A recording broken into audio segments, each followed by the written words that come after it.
Salut à tous. Écoutez, j'espère que ma dernière vidéo où je commençais cette semaine de travaux vous a plu, que vous appréciez un petit peu le concept. J'étais franchement pas motivée et en fait je me rends compte qu'il y avait une raison à ça, c'est que je couvais quelque chose et quelque chose de pas cool du tout. Du coup, c'était dimanche. Et là aujourd'hui on est mercredi, on a fait un bond dans le temps et il ne s'est absolument rien passé lundi et mardi en termes de travaux, étant donné que pour la deuxième fois depuis le début des travaux, j'ai eu un dérèglement de l'oreille interne. Donc ceux qui ont connu ça, vous savez à quel point c'est handicapant et à quel point on ne maîtrise plus son corps, étant donné que l'oreille interne, c'est un peu la maîtresse de l'équilibre et du lien entre notre corps et notre cerveau. Donc quand elle se dérègle, en fait notre corps n'a plus les bonnes informations envoyées par le cerveau et donc on ne sait plus si on est debout, assis et dans quelle position on n'évalue plus notre position dans l'espace. Du coup c'est des vertiges assez terribles accompagnés de nausées, etc. Pourquoi je vous raconte ça? Je vous raconte pas ça pour me plaindre, bien au contraire, mais parce qu'en fait la première fois que j'ai eu cet épisode là, c'est parce que j'avais passé la journée à faire du carrelage, donc la tête en bas. Et en fait là je suis quasiment sûre que c'est par rapport au fait que j'ai passé le Karcher sur ma terrasse pendant toute une journée. Et donc penchée en avant, la tête en bas également. En fait dans l'oreille interne on a des petits cristaux de calcium qui peuvent se déplacer et qui perturbent l'oreille interne.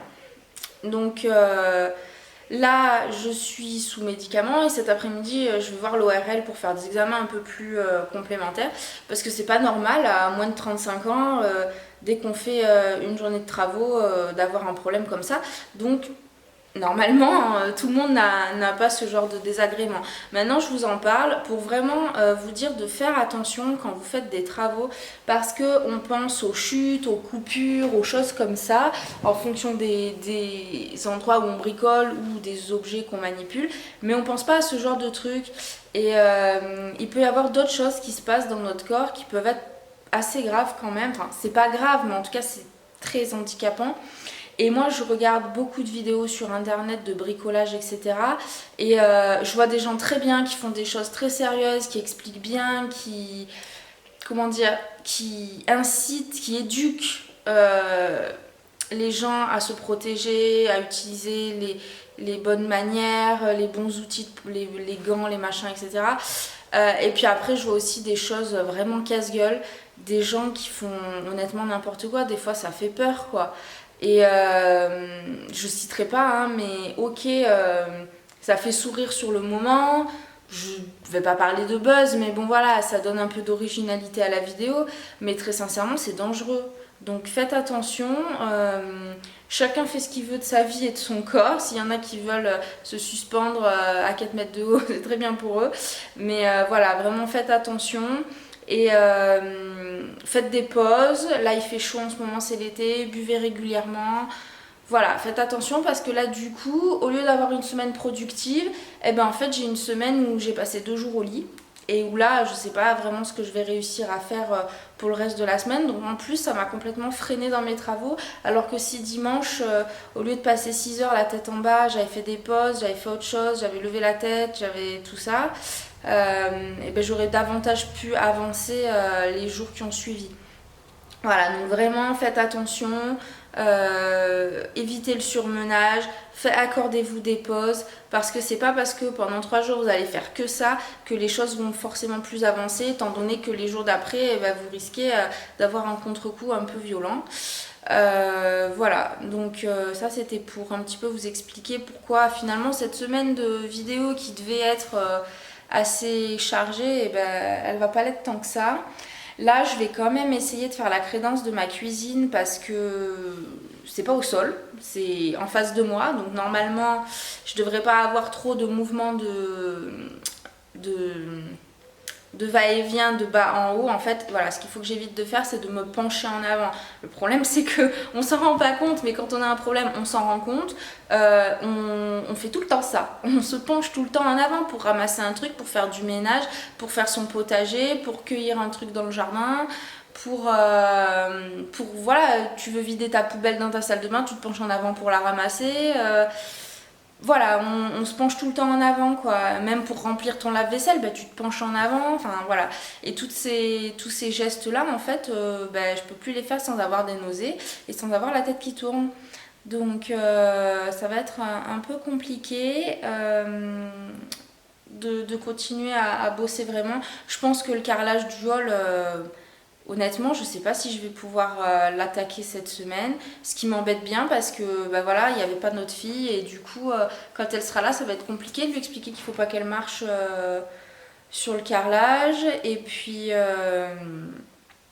voilà, ça nous retarde. Donc bon, voilà. Donc faites attention à vous, préservez-vous, c'est super important. Préservez-vous et vous verrez, ça avancera d'autant mieux et les choses seront d'autant plus réussies. Voilà. Bon, je vais essayer de me mettre à ma crédence de cuisine. Je vais essayer de vous filmer ça, mais je vous promets pas quelque chose d'exceptionnel.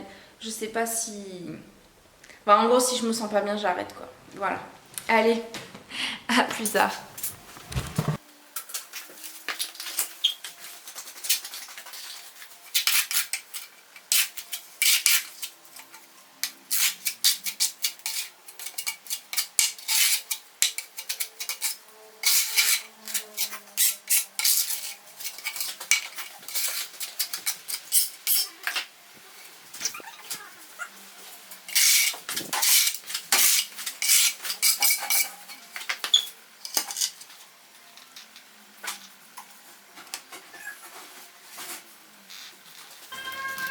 Alors là, on est dans notre chambre, juste pour vous dire, hier en fait, je m'ennuyais tellement à rien pouvoir faire que finalement j'ai décidé de quand même essayer de peindre les plinthes de notre chambre. Donc ici, elles étaient jaunes dégueulasses et je les ai repeints en gris clair. J'ai utilisé la même peinture que j'utilise pour rénover l'armoire dont je vous ferai une vidéo. Et donc du coup c'est une peinture multi-support et qui est extrêmement couvrante, donc elle est beaucoup plus chère. C'est la peinture Designez-vous de la marque Tollens. Elle est beaucoup plus chère qu'une simple peinture à bois, mais vu qu'il en faut qu'une seule couche et que voilà, nos plinthes elles étaient quand même pas uniformes, et ben elle est beaucoup plus couvrante et donc je pense quand même que c'est plus économique. Donc là on est en train de monter enfin notre armoire dans notre chambre, sachant que ça fait 6 mois qu'on a nos vêtements dans des cartons. Donc ça fait quand même plaisir de pouvoir enfin finir cette pièce, quoi. Et hier soir, Johan a passé la disqueuse sur le carrelage du hall pour augmenter l'accroche. Je vous avais dit par rapport à la plaque de carreaux qu'on avait réussi à enlever trop facilement, on avait peur que ça tienne pas assez bien. Donc voilà, il a passé la disqueuse et du coup ça va rester comme ça le temps qu'on pose le carrelage, donc ça donne un petit style original on va dire, mais bon. Salut, voilà. On se retrouve à contre-jour, quoi qu'encore ça va à peu près. Donc là on est jeudi, hier j'ai essayé de m'y mettre mais pas possible. Aujourd'hui ça va beaucoup mieux. Donc je vais attaquer ma crédence de cuisine. Par contre vous m'excuserez, je vais pas trop blablater parce que là j'ai perdu 3 jours et vraiment j'ai plus le temps. Donc je vais essayer d'avancer le plus rapidement possible. Je vous filme quand même ça. Et puis on verra un petit peu ce que je garde ou pas au montage de la vidéo. Je vais descendre aller faire ma colle à carrelage en bas. Ça pareil, je vais pas perdre le temps de vous filmer ça aujourd'hui. De toute façon vous avez des tutos sur internet, il n'y a pas de souci. Et puis c'est parti. Alors en fait j'ai plein de choses à vous raconter. Je me rends compte en faisant ma colle à carrelage, j'ai réfléchi à plein de choses que je pouvais vous dire. Donc déjà la première chose c'est que la colle à carrelage c'est climat dépendant. C'est-à-dire que là c'est l'été, il fait très chaud. Là je l'ai fait dans mon gros seau ici. Donc c'est l'été, il fait trop chaud, donc elle va sécher beaucoup plus vite que quand c'est l'hiver ou qu'il pleut, qu'il fait humide, etc. Donc je la fais dans un gros seau comme ça, pas en trop grande quantité. Et ensuite je vais la mettre dans une petite auge comme ceci. Je ne verse pas tout aujourd'hui dans la petite auge parce que j'ai peur que ça sèche trop vite étant donné qu'il fait vraiment trop chaud. Et quand elle, forcément, c'est comme tout, si elle est étalée, elle va sécher plus vite que si elle est bien compacte dans un seau bien arrondi. Pourquoi je la mets dans la petite hoche? C'est parce qu'après, avec le peigne ici, c'est beaucoup plus facile à récupérer, à racler le fond de loge que le fond du pot circulaire où là, tu vas galérer. Au niveau de sa consistance, elle est un petit peu plus liquide, mais pas trop. Je sais pas si tu vois bien en fait parce que tu es un peu loin. Je vais faire un petit zoom.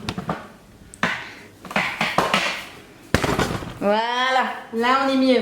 Donc au niveau de la consistance, hop, elle est un petit peu plus liquide que le joint que j'ai fait l'autre jour. Alors, pourquoi? Si on sait bien la manier, ça va pas être un problème. Je la fais un peu plus liquide peut-être que normal.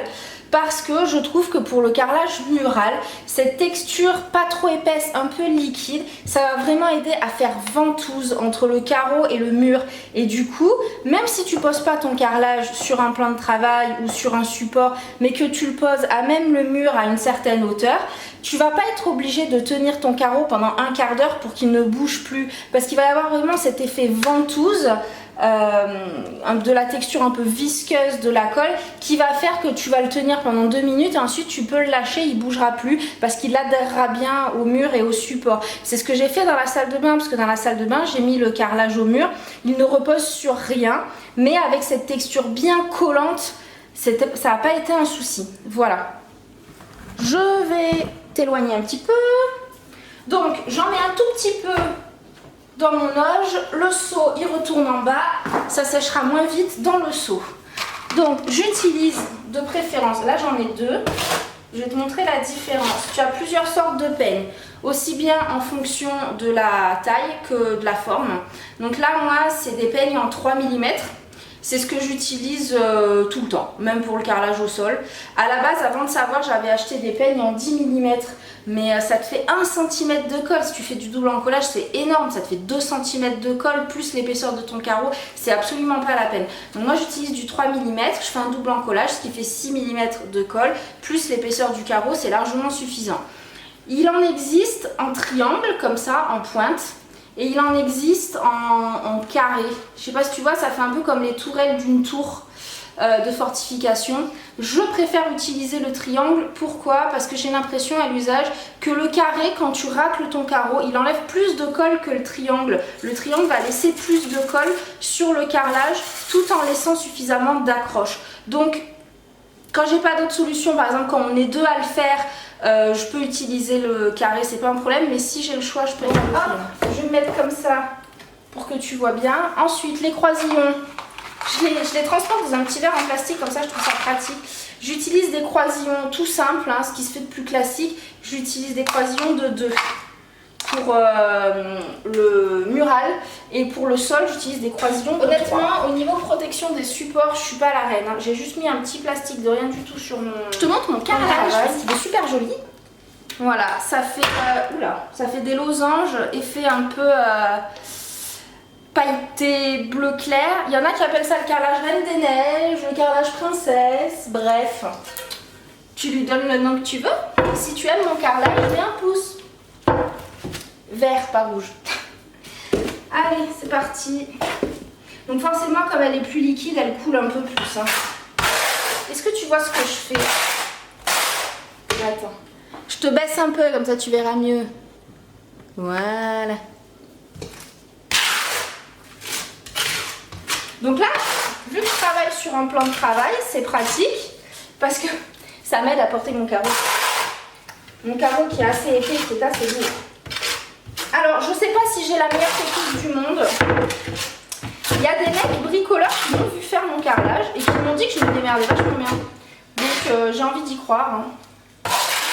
Donc, je l'étale bien jusqu'au bord.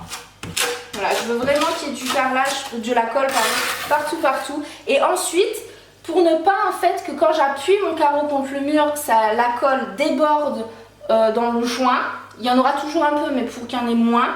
En fait, avec mon peigne, je frotte comme ça et je ramasse la colle qui est en trop sur les 4 côtés. Donc honnêtement, la technique dit que il faut étaler ta colle dans un sens, racler dans l'autre sens et ensuite sur le mur, tu étales la colle dans le sens inverse que ce que tu as étalé sur le carreau.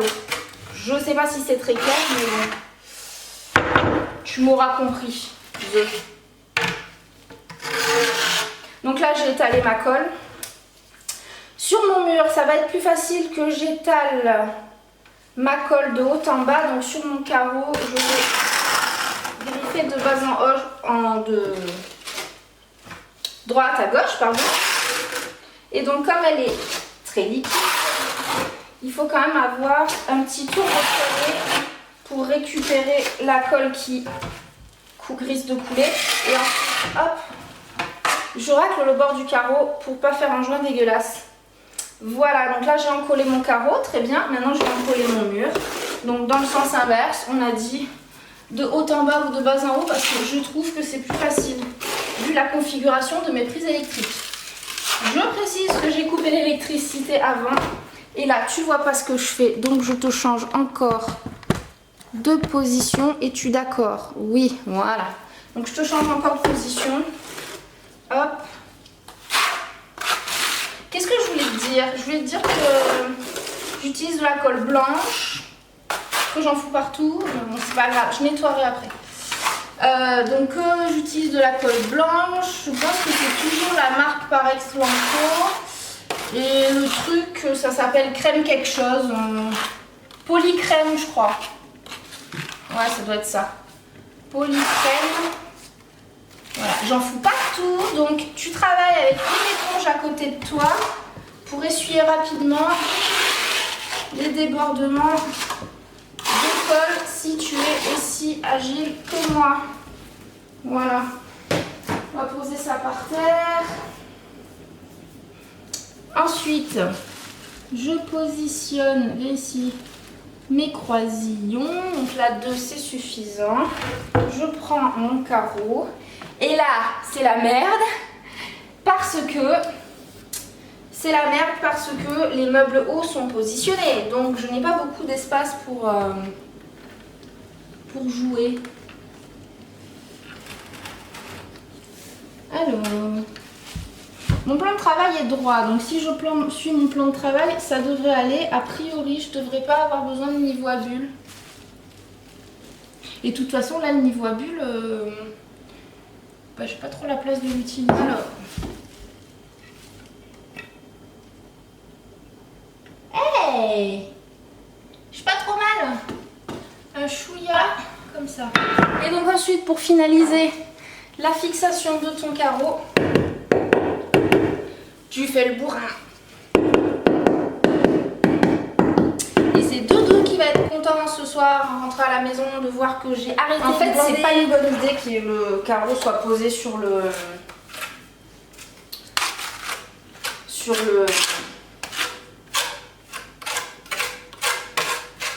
plan de travail. Moi, je trouve que ça enlève de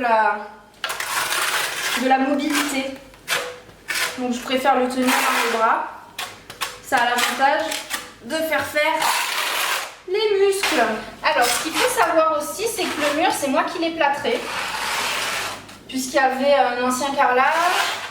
On a dégommé tout l'ancien carrelage. Et derrière, on s'est retrouvé avec la brique rouge. Et donc, comme je savais que ça allait être une nouvelle crédence, je l'ai plâtré brièvement, on va dire. Et là, tu vas reconnaître mon style unique où j'utilise mes doigts. Voilà, j'en fous dans les prises, super. Bon, c'est pas grave, c'est fixé, c'est fixé. Voilà. Alors, faut pas faire de surépaisseur, mais faut pas en mettre trop peu. Parce que sinon, après, le souci, c'est que ton carreau ne peut pas être droit. Et puis, toujours une bassine d'eau à côté de toi pour te rincer les doigts aussi. Donc, tu vois, là, il y a un creux dans le plâtre que j'ai fait. Donc il faut que j'arrive à mettre un peu plus de colle pour rattraper le creux. Ouais. Et il faut pas trop enlever de colle quand tu fais quand tu grattes. Hop. Alors les petits croisillons avec mon mari, on appelle ça des bitognos. Donc des fois j'en ai plus. Je l'appelle et je lui dis chérie, passe-moi les bitognos. Et alors là en fait, en vertical, vous pouvez mettre votre croisillon parce qu'il va coller à la colle que vous venez de mettre. Donc ça c'est super pratique. Parce que du coup, il ne tombe pas. Donc là, je vais coller le carreau que Johan a foiré avec le coupe-carreau que vous avez vu l'autre jour. Ce qui signifie qu'après, on sera obligé de remettre. Oh mais en plus, il est trop haut. Mais qui m'a foutu? Non, mais Johan, c'est quoi cette coupe de merde? Il n'a pas pris en compte le joint. T'as travaillé en équipe, je vous jure. Travailler en équipe. Oh non. Bon, si j'enlève le joint, parce que là j'ai en collé, alors faut que je fasse quelque chose de correct.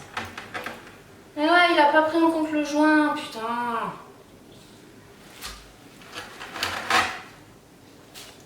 N'importe quoi. Donc du coup, j'aurai pas de joint en bas. C'est de la merde, Johan. Je suis en train de coller la crédence de la cuisine, ça va pas du tout les coupes.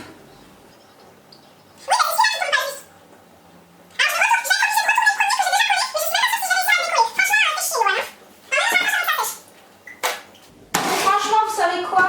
Même une fille, elle a le droit de dire des gros mots sur un chantier quand son collègue il l'emmerde. Voilà, hop, on le décolle à l'aide de la spatule, là, la fumette, bam. Voilà comment tu perds du temps. Donc là, par contre, en décollant, ça a commencé à sécher. Tu vois un peu là où il y en avait trop, là où il n'y en avait pas assez. Et donc, ici, on va sauver la mise.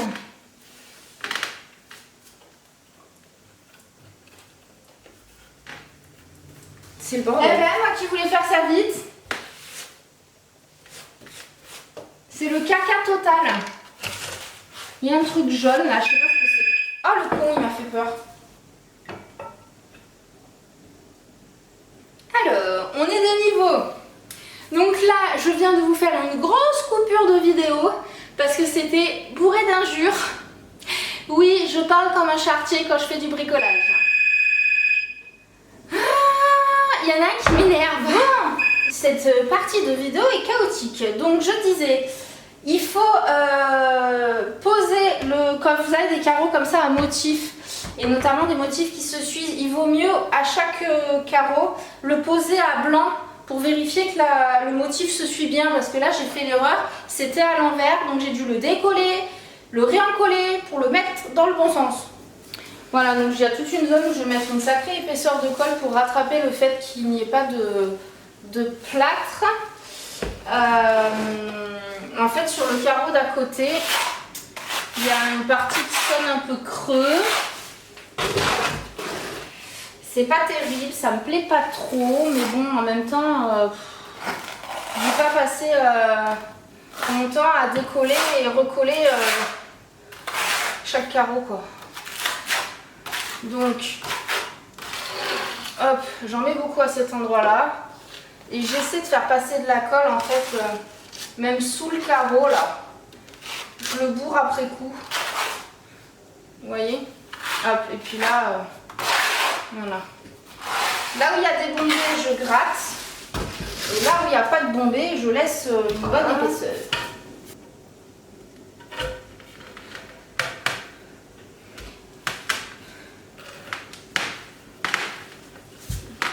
Ah purée, mon mur il est juste pas droit du tout. Donc là, oh c'est la galère. Bon, mais là je suis obligée de le décoller mon carreau parce que mon mur il est pas droit du tout ici. Il faut que j'enlève de la colle parce que sinon ça va se voir, ça va être trop moche.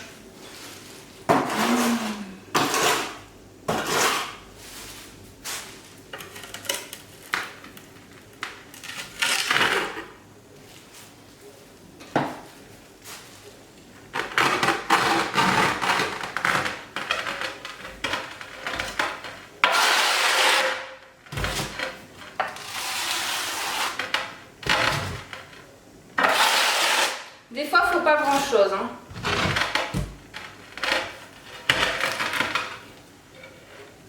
Pour rattraper. Voilà. Là, c'est bon.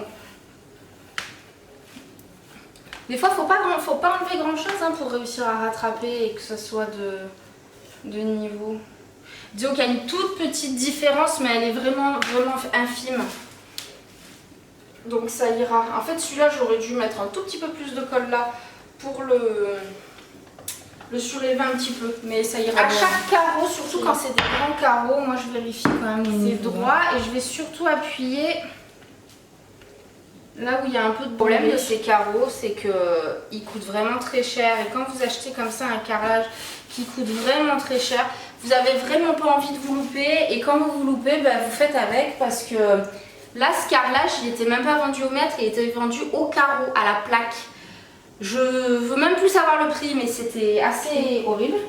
Alors là, il y a une bosse. Là, il y a un gros trou. Donc j'ai encollé à fond. J'ai vraiment mis une tonne de colle là pour rattraper.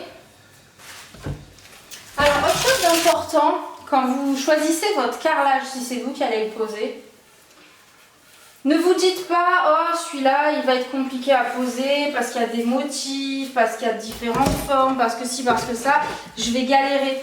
Le plus important, c'est de choisir un modèle qui vous plaît. Parce que si ce que vous faites, vous trouvez ça moche parce que vous n'aimez pas le carrelage que vous avez choisi, vous n'allez pas avoir envie de le poser et vous n'allez pas être fier de vous. Mais ce ne sera pas forcément votre faute, ce sera peut-être la faute du carrelage qui certes était peut-être simple à poser, mais qui n'était pas celui que vous vouliez à la base. Donc, sachez que dans le travail, il faut savoir aussi retrouver du plaisir.